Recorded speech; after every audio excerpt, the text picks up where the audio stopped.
Glória a Deus. Amém. Poderia ficar aqui 3, 4 horas com vocês, apenas, não importa. Por que Paulo começaria esta palavra dizendo, assim pois, importa que os homens nos considerem como ministros de Cristo e despenseiros dos mistérios de Deus. Então, primeiro, você deve ver que isso é que é importante para Deus. Isso é que importa para Deus. Segundo, não é você se considerar. Não é Deus te considerar. Deus já decidiu isso e pronto. Mas os homens, os seres humanos, aqueles que convivem, nos considerem o quê? E aí ele diz, ministros de Cristo. Olha, você é ministro de Cristo. Viu por que você pode e você deve perdoar 490 vezes? Porque Jesus disse o quê? Perdoa 490 vezes. Você está ministrando o que Cristo ministrou. Você pode colocar a mão sobre uma pessoa e dizer, ser curado? Pode, porque você é ministro de Cristo. Você está ministrando Cristo nesta terra. E você deve viver uma vida de dignidade, uma exemplar, para que vejam você como ministro de Cristo.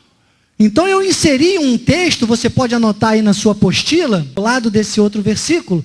Ele diz, porque para Deus, olha porque Paulo disse que importa. Importa que sejamos ministros de Cristo e despenseiros dos mistérios de Deus. Porque para Deus, sabe o que você é para Deus? É isso aí. Para Deus somos o bom perfume de Cristo. Nos que se salvam e nos que se perdem. Por isso que ele disse, importa que aos homens... Eu estava cortando as minhas plantas ontem. Eu não tenho tempo de fazer isso toda hora. O mato estava cerrado. E eu fiquei muito em dúvida. Olha que planta linda, irmãos. Eu fiquei numa dúvida tremenda de cortar. Porque eu sou uma pessoa que eu saio jogando sementes. Eu como alguma fruta, eu jogo lá uma semente. E jogo uma semente. Então eu fico pensando, será um abacateiro? Será isso? Será aquilo? E aí eu falei, já sei. Eu não sou tão perito, mas existe uma coisa que pode me ajudar. E eu peguei uma folha e cheirei. Tem cheiro de mato. Se vocês quiserem passar, mato. E eu aí fui nesta outra planta aqui, ó. Essa aqui é maravilhosa. Não precisa nem espremer muito. Ela dá laranja. Vocês estão vendo por que nós temos que ter o perfume? Há um projeto de Deus da salvação.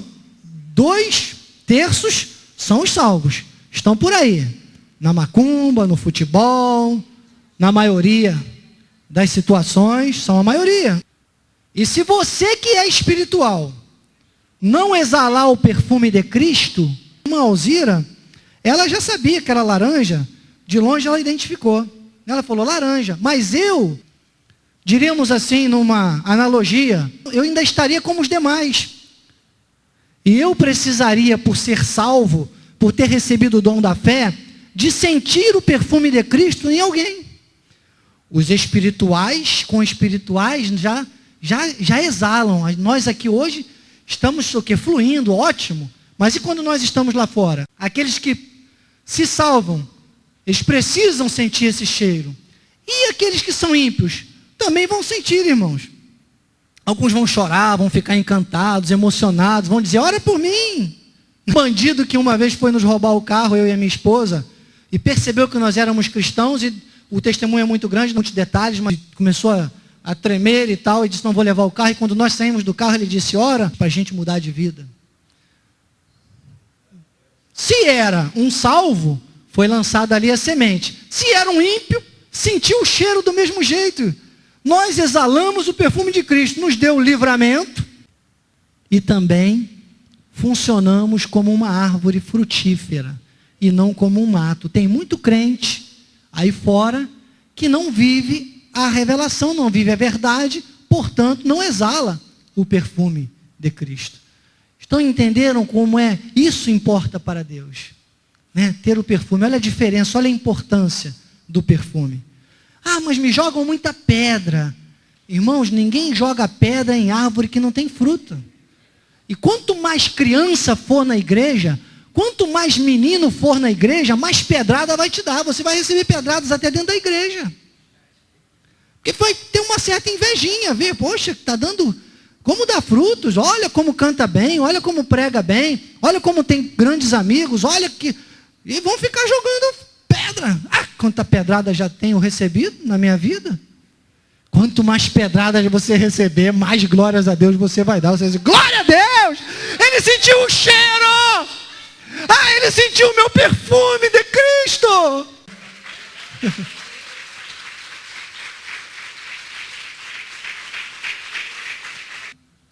Além disso, o que se requer dos despenseiros é que cada um deles seja encontrado fiel. Fiel. É a fidelidade. O nosso apóstolo, logo no início, no livro, ele diz assim, despenseiros no texto original grego é oikonomos, servo, mordomo, gerente, administrador dos bens. Os bens são o mistério, os mistérios, isto é, a palavra de Deus. Quem gerencia deve ter conhecimento. É nossa obrigação que o mundo nos veja como pessoas conhecedoras que vivenciam a palavra. Então, despenseiros é o que cuida da despensa. A despensa é o quê? Despensa é o lugar onde há a provisão. Despensa é o lugar onde você guarda o mantimento. Despensa, já viu? É como se você fosse um mordomo de Deus nesta terra. E você é o despenseiro, você guarda isso em você. Por quê? Porque a despensa fiel tem nela a provisão. Sabe aquela pessoa que às vezes fica assim, ora por mim, você fala assim, irmão, eu estou tão quebrado, não dá, não tem como, eu não tenho condições. Não, você ora por si e ainda ora pelo outro. Porque nós somos despenseiros dos mistérios de Deus. Houve uma sintonia tão grande da minha vida com essa revelação da graça de Deus. Eu estava aqui em todos os seminários. Nosso apóstolo naquela época dava seminários às quintas-feiras à tarde. Os mais antigos lembram. Aí eu largava tudo e vinha.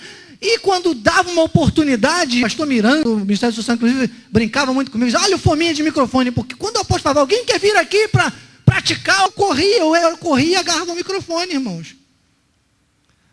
Tomei muitas pedradas. E algumas pessoas dizem assim, quer ser pastor? Está pensando o quê? Eu dizia assim, não, irmão. Eu conheci um versículo que eu fiz lema para a minha vida. Foi esse. 2 Timóteo diz, procura apresentar-te a Deus aprovado como obreiro que não tem do que se vergonhar, que maneja bem a palavra da verdade. Esse versículo foi como é o nome daquele negócio que joga embaixo mesmo da obra? Sapata, uma das grandes sapatas, né, para a minha vida espiritual, e ninguém me demoveu disso, mas muita gente dizia, e aí, sabe, a minha vida espiritual foi se avançando, se eu fosse contar todos os detalhes, não daria o tempo, mas hoje estou aqui com vocês, para a glória de Deus, nessa visão. Marca na tua Bíblia, meu amado, ousadia, é isso que é a nossa prioridade, que é isso que importa para Deus. Apresentar-se a Deus como obreiro, aprovado, não tendo que se envergonhar. Maneja bem a palavra da verdade. Tito, apegado à palavra fiel, que é segundo a doutrina. Olha, mais uma vez você vê, Paulo nunca fala, né, de doutrinas. Esta carta que ele escreve, ele está dizendo, olha, é doutrina, é palavra, é revelação, a verdade de Deus. A doutrina é a verdade de Deus, é a revelação de Deus, é o evangelho da graça, irmãos. O único evangelho. Então ele diz, olha, segundo a doutrina, de modo que tem, o que é a doutrina, o compromisso, a responsabilidade, a sua fidelidade a Deus. E aí ele está falando mais especificamente aquelas pessoas que desejam o ministério, que querem o ministério, pode ser no louvor, pode ser na oração, pode ser no evangelismo. Entre aspas, me preocupa muito, irmãos, é que algumas pessoas, logo que pegam, às vezes, algum ponto de uma liderança, a primeira coisa que a pessoa para, às vezes, é de ouvir as mensagens. É de se sentar para ouvir uma mensagem. Isso é muito perigoso. Aliás, isso não tem nada de saudável. Porque a fé vem pelo ouvir. Quanto mais você quer trabalhar na obra, mais sede você tem que ter da palavra. Apegado à palavra. Ele disse, tanto poder para exortar pelo reto ensino, como para convencer os que o contradizem, irmãos, que quem tenta me contradizer, eu depois até dá peninha, irmãos. Eu passo o trator da graça em cima, com a autoridade de Deus. E quando eu sinto que é um tolo, eu já corto. Essa discussão não haverá fim. E eu tiro o meu time de campo e vou para semear em terra fértil. Estão entendendo? Bispo, o que é isso? Bispo, isso é ousadia no falar. Isso é segurança. Isso é poder. Isso é dunamis. A palavra que tem poder, como diz lá em Atos, é do original, é dunamis, dinamite, é explosiva, é destrutiva. Quando tem que destruir. Porque para que se cresça, muitas vezes precisa derrubar. Quando uma casa está podre, a melhor coisa é derrubar tudo para fazer tudo de novo. Não adianta ficar consertando. Então ele diz, para convencer os que o contradizem. Ou seja, tem pessoas que contradizem, que têm que ser convencidas. Tanto os que se perdem, como os que se salvam. O perfume tem que chegar ao olfato, tanto dos que se perdem, como dos que se salvam. O perfume fica igual para todos. Você está exalando o perfume. E então entramos no mistério da piedade. Eusébia, é o ponto 2. O mistério da Eusébia é que Deus se fez carne. E isso realmente é um grande mistério. Por isso que o mistério da graça é exatamente o quê? Que Deus se fez carne. Habitou entre nós, morreu na cruz, ressuscitou e hoje habita em nós. Mateus 1,23 diz que a virgem conceberá, dará à luz a um filho, ele será chamado pelo nome de Emanuel, quer dizer o quê? Deus conosco. E aí nós vamos avançando nisso aí até a conclusão do nosso tema. Então nós entramos no mistério da iniquidade. Eu coloquei o eixo de cada texto, que ela fica uma apostila boa para você meditar.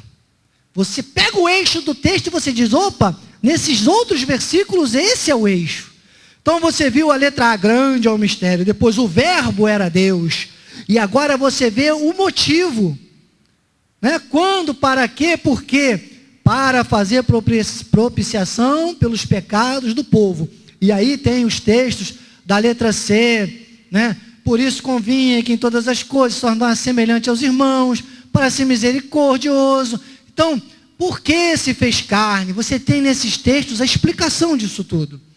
E aí nós entramos no número 3, o mistério da iniquidade. Ele fecha a sequência dos 2 mistérios. Né? Os 2 mistérios da Bíblia Sagrada são esses. O mistério da piedade, a graça de Deus. O que é a graça de Deus? Que está lá em Romanos, o plano perfeito de Deus, do capítulo 8, 28 ao 30. Se você quiser, você pode ler o capítulo 8 todinho, que você vai do capítulo 8, no versículo 1, você já vai ver que nenhuma condenação há para os que estão em Cristo Jesus, e vai avançando, o plano de Deus está todo no Romanos capítulo 8.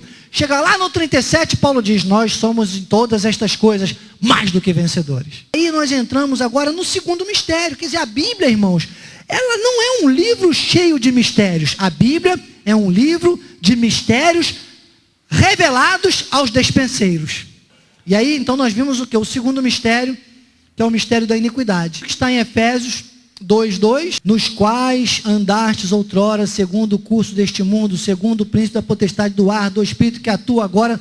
Quer dizer, então, irmãos, que quando nós não estávamos com a salvação manifestada, nós vivíamos como carnais, e nós estávamos, então, seguindo o curso deste mundo, o curso deste século, que hoje, como é que funciona para que nós possamos ter a nossa mente transformada? Isso tem que ser diário, porque a nossa carne está viva, nós continuamos respirando, continuamos sofrendo as debilidades da carne. A carne não se converteu, não se converterá jamais e nem vai para o céu.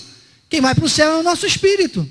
Romanos 12, de 1 a 3, gente, é pela transformação da nossa mente, é para fazer, é para perceber, é para sentir, para ver, para viver o quê? A boa, agradável e perfeita vontade de Deus. Eu não estou lendo o texto, só estou explicando para vocês. Isto está em Romanos 12, de 1 a 3. Então, mas se você negligencia nisso, você fica suscetível a dá brechas para essas coisas estarem invadindo ainda a sua vida.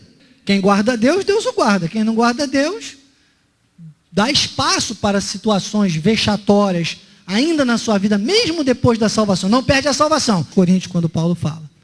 Mas se a obra de alguém se queimar, ele será salvo todavia como pelo fogo. Então, isso tudo hoje atua. Um dia nós já andamos segundo isso. Hoje atua nos filhos da desobediência. Nós temos que estar vigilantes, seguros, atentos, conhecedores de que isso existe. Você tem que estar atento, sabendo que até às vezes dentro da igreja, você vai encontrar situações, ou as afrontas que você vai encontrar por aí, estão dentro de quê? De um objetivo do mistério da iniquidade, que já opera. Mas você é um despenseiro fiel e você tem o seu objetivo. Então tem que haver um entendimento disso aí.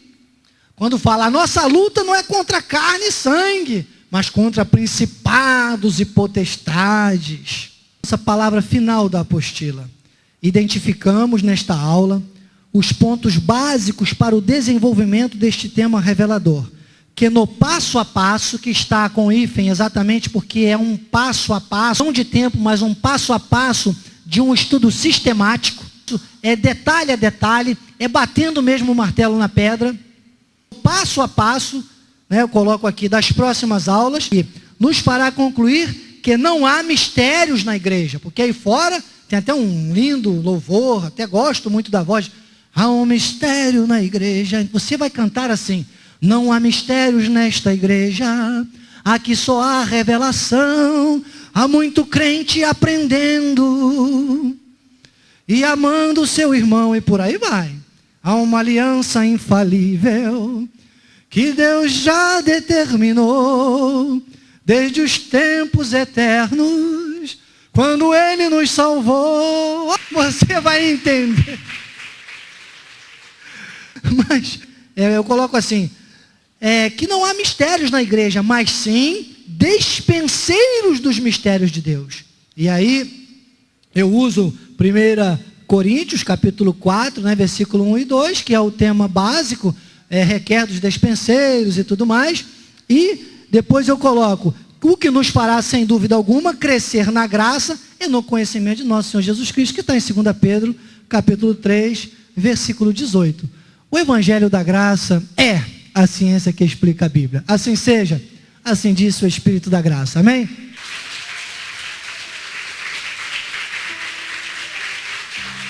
Glória a Deus. Você é um despenseiro dos mistérios de Deus.